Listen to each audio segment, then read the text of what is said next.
સુરતમાં પાણીપુરીના લારીઓ પર આરોગ્ય વિભાગની ટીમ ત્રાટકી, વેપારીઓને ફટકાર્યો દંડ। સુરતમાં ગરમીના પ્રકોપ સાથે હોસ્પિટલમાં દર્દીઓની લાંબી લાઈનો વધતા આરોગ્ય વિભાગ એક્શનમાં આવી છે। પાલિકા આરોગ્ય વિભાગની ટીમે માર્ગો પર ખુલ્લેઆમ વેચાણ થતા ખાદ્ય પદાર્થોની દુકાનો અને લારીઓ પર ચેકિંગ હાથ ધર્યું છે। શહેરમાં ઝાડા ઉલટીના કેસ વધતા ખાસ કરી પાણીપુરીની લારીઓ પર તપાસ થઈ રહી છે। આરોગ્ય વિભાગ દ્વારા પાંડેસરા વિસ્તારમાં અને ગોવાલકમાં પાણીપુરી વિક્રેતાઓને ત્યાં આજે હાથ ધરાયેલા ચેકિંગમાં ચિંતાજનક બાબત સામે આવી। વિભાગના કર્મચારીઓએ ગોવાલકમાં પાણીપુરી મેન્યુફેક્ચરને ત્યાં પાડવામાં આવેલ દરોડામાં જોયું કે જ્યાં પાણીપુરી બનાવવામાં આવે છે તે સ્થાન પર મોટા પાયે ગંદકીનું સામ્રાજ્ય છે। ગંદકીવાળી જગ્યાએ પાણીપુરી બનાવવામાં આવતા હતા। ગંદકીવાળી જગ્યાએ બનાવવામાં આવેલ પાણીપુરીને કારણે લોકોના બીમાર પડવાની સંભાવના વધુ છે। ઉનાળામાં આવી વસ્તુઓ આરોગ્ય માટે વધુ હાનિકારક સાબિત થાય છે। લોકોના સ્વાસ્થ્ય સાથે ચેડા કરનારા પાણીપુરી વિક્રેતા સામે વિભાગ દ્વારા પગલાં લેતા નોટિસ આપી દંડ ફટકારવામાં આવ્યો। ઉનાળાની ઋતુ શરૂ થતાં લોકો ઠંડા પીણાનું વધુ પ્રમાણમાં સેવન કરતા હોય છે તો સ્ટ્રીટ ફૂડમાં પાણીપુરી સૌની માનીતી છે।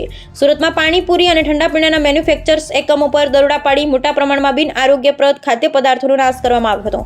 આરોગ્ય વિભાગ દ્વારા શહેરમાં આઈસ્ક્રીમ વિક્રેતા, ડેરી પાર્લર તેમજ ખાણા પીણાની લારીઓ પર ચેકિંગ હાથ ધરવામાં આવ્યું છે। શહેરમાં છેલ્લા 5 દિવસથી અંદર ઝાડા ઉલટીના કેસોમાં વધારો થતા વિભાગ દ્વારા વિશેષ કરી પાણીની પૂરીની લારીઓ પર ચેકિંગ કરવામાં આવી છે। વિભાગ દ્વારા હાથ ધરાયેલા દરોડામાં સામે આવેલા દ્રશ્યો જોઈ કેટલાક લોકો પાણીપુરી ખાવાનું જ બંધ કરી દેશે। આ દ્રશ્યો ઘણું બધું દર્શાવે છે કે કેવી રીતે પાણીપુરી અને પાણી બને છે, તે જગ્યા કેવી હોય છે। હું સેજલ વ્યાસ, ફૂડ સેફ્ટી ઓફિસર, સુરત મહાનગરપાલિકા, ડેપ્યુટી કમિશનર શ્રી હેલ્થ અને હોસ્પિટલ તેમજ આરોગ્ય અધિકારીની સીધી સૂચના મુજબ આજ રોજ તેમજ ગઈકાલે સુરત શહેરના જુદા જુદા ઝોન વિસ્તારોમાં આવેલ પાણીપુરીની પૂરી તેમજ મસાલો વગેરે બનાવતા વિક્રેતાઓને ત્યાં તપાસણી કરવામાં આવેલ છે। અહીં મળી આવેલ અનહાઇજિનિક કન્ડિશનમાં મળી આવેલ અખાદ્ય પદાર્થોનો નાશ કરી તેમજ તેઓને દંડ કરીને નોટિસ ફટકારવામાં આવેલ છે।